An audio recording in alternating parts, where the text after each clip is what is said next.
Samantala, tanggap tayo ng report. 2,000 pamilya beneficiaryo sa Project Kilowatt ng Aboitiz Power sa Mariveles, Bataan. Magdedetalye ang ating Central Luzon correspondent Ruel Tarayaw. Tulong para sa munang krisis dulot ng panahon ng kalamidad.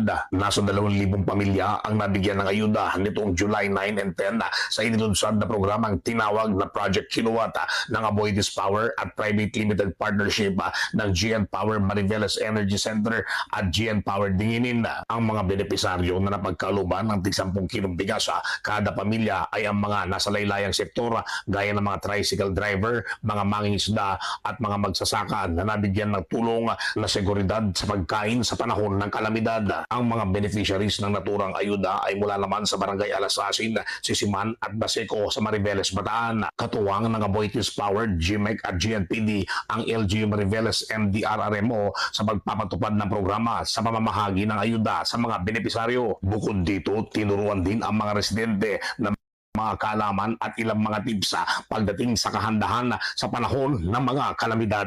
At yan ang ratsada ng Buena Manong Balita mula sa Bataan. Ako si Roel Tarayo para sa Infinite Radio 24 Iba.